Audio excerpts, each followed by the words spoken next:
Hey, what's up, my friends? It's me, Juan Pablo. Now I'm back to share with you some information about accountability. Assuming you're doing your homework, you're networking, you're shaking hands, rubbing elbows, meeting new friends. Now, as I mentioned before, you want to take people out who have more properties than you, so you could pick their brains and their Rolodex, their contacts. But what if you network and you find people that have less properties than you, or less knowledge than you? Then great, you can make that an opportunity to big brother them, meaning take them under your wing and show them a thing or two. So that way you can give back. Because if you become a mentor to someone else, you will soon find another mentor in your local market that will bring you under their wing and teach you a thing or two that can help improve your financial situation. So I do that all the time. I always take every opportunity I get to interact with people. Hey, if you have more properties than me, great. I'd love to take you out to lunch, my treat of course, and pick your brains and so forth, and your Rolodex. Hey, if you have less properties than me, then great. I would love to take you out, my treat of course, or your treat. In fact, actually it should be your treat. So if you say, hey, Juan Pablo, I'm a big fan, I want to take you out. No, I ain't treating you, bro. You treating me. To pay it for it, right? And I would love just to share with you some information. But then, there might be people who are at the same level as you. Those people you make your accountability partners. That's important. While in New York City, as I was networking in various networking groups, I forged an accountability partnership with two guys. There's three of us in total, but two guys. One was into franchises, one was into tea shops, and I, of course, was into real estate investing. So we had different industries, okay? But we would link up every other Sunday to keep each other accountable. We have milestones. So we'll say to each other, what can you do in the next 2 weeks to get your goal accomplished? My grand goal was quit my day job. So, hey, Juan Pablo, what can you do in the next 2 weeks to quit your day job? Well, I just can't quit in 2 weeks. Okay, well, what small actionable step can you take to quit your day job? Well, I need another deal. Okay, what can you take? What steps can you take to get them a deal? I can reach out to more real estate agents. Well, how many more real estate agents can you reach out to so you can have one find your deal? 5. You see how we broke that down? I took a grand goal to quit my day job to a small actionable item that I can complete in the next 2 weeks, reach out to 5 real estate agents for deals.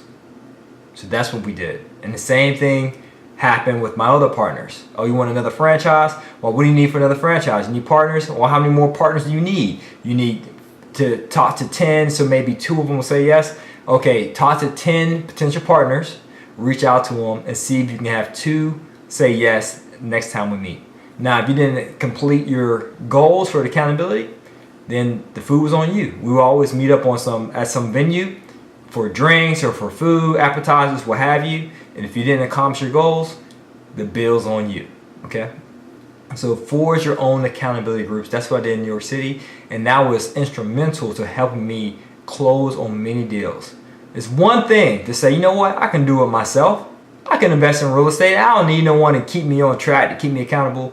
Yes, you do. If you're used to being an employee and you have a boss breathing down your neck, more than likely you've been trained, you might not be aware of it, to follow orders. You've been trained to have someone else keep you accountable. That's why you have progress reviews. That's why they spot check your work and do audits, because someone else is doing it.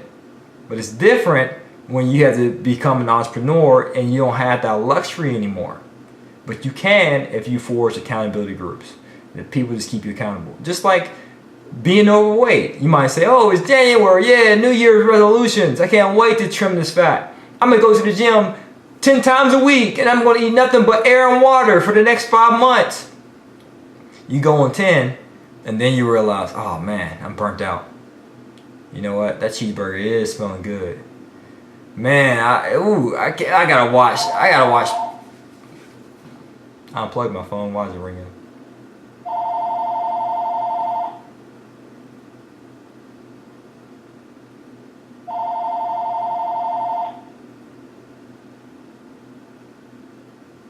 Or you might have said, oh, I need to watch Power. I gotta watch the show. I can't miss it for the world.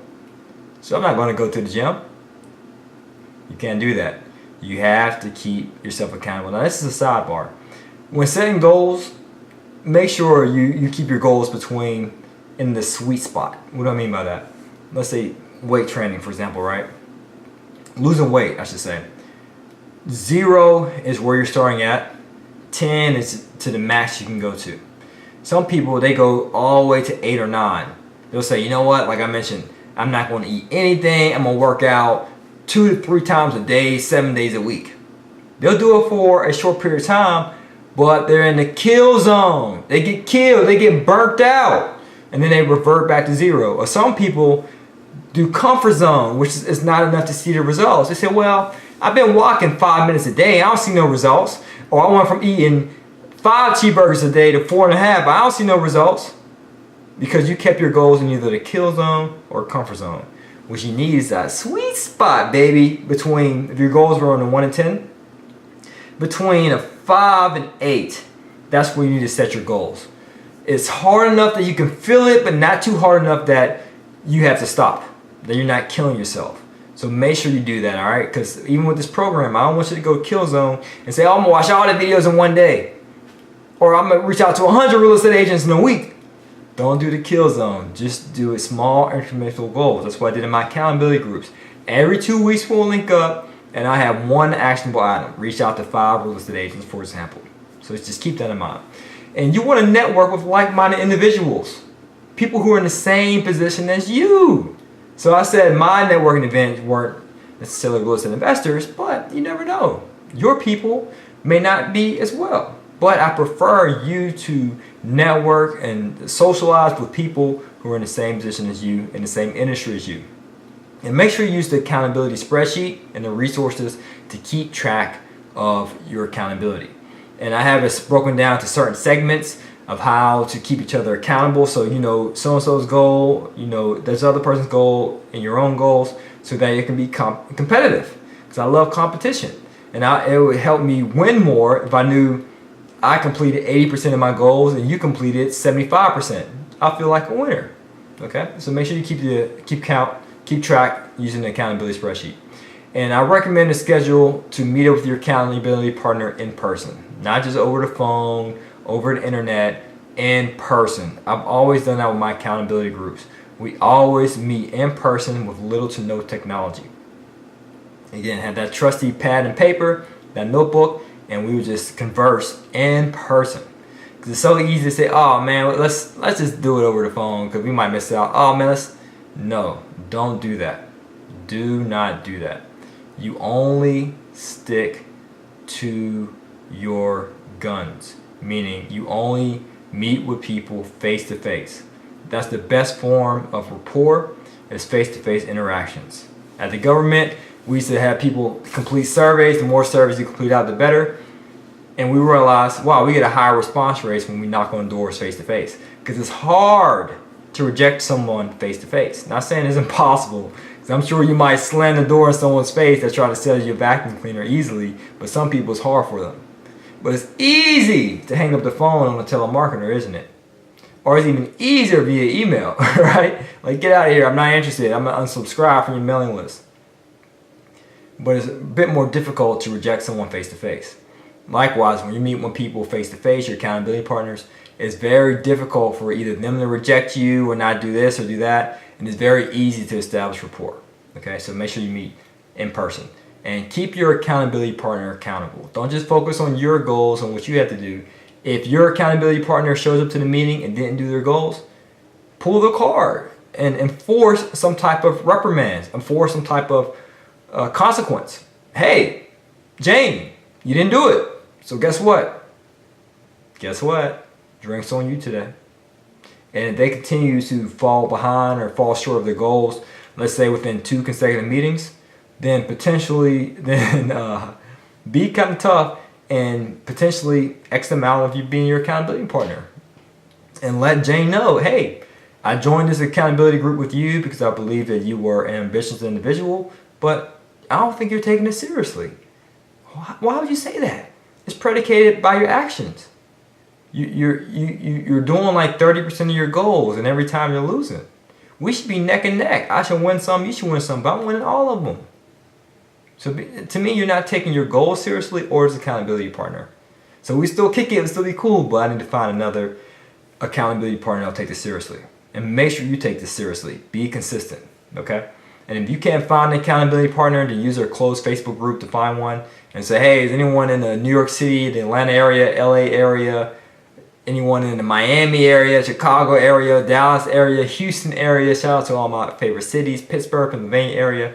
If so, let's forge an accountability group. But if not, you can sign up for one-on-one coaching and I can be your accountability partner. I'm pretty tough because I'm going to get in you, just like a head coach. Head coach job ain't to be your friend, to be your homie. Yeah, your head coach job is to pull the best out of you so you can be a better version of yourself. They're going to make you sweat. It might hurt. Oh man, why I gotta keep doing all these sprints? Because I want you to get faster. Because I want you to build endurance. Because I want you to win. I too want you to win. I want you to get results. I want you to be able to quit your day job and say goodbye to 9 to 5. Deuces. Here's the book. Sorry for the noise, guys. All right. So consider one-on-one coaching in a close Facebook group for accountability, as well as going to local networking events to forge your own accountability partnerships. And last, keep accountability groups small, guys. I don't like to have more than 3 or 4 accountability groups. Well, one group I have, EO, we have about 6 or 7 people, but no more than that. Keep them small, keep them tight-knit, and keep all the information confidential. You don't have to share the ins and outs and what's going on with so-and-so's properties, with so-and-so's investors, especially if it's not on a need-to-know business. Keep whatever's going on with you and your accountability partners' lives confidential. You owe that to that person. And I would highly recommend no family members or friends as accountability partners. Now, like, hey, while me and my husband watching together, we keep each other accountable. Hey, I mean, y'all can, but I would say no. Because, like I said, you want to be tough on your accountability partner. And you don't want that family dynamic in that mix. Or, hey, I'm going to be accountability partners with my mom. Yeah. And you got to keep your mom accountable. Like, well, mom, I'm going to have to let you go. Because you haven't did your accountability homework in the last 2 meetings we had. I don't want you to get into that situation. Just find someone, a friend, in a networking group. Go on Facebook. You can use me. Just so that you can keep it real with each other. You got it? No family or friend until you have a proven track record. Got it? Good. Alright, stay tuned for the next video, guys. Peace.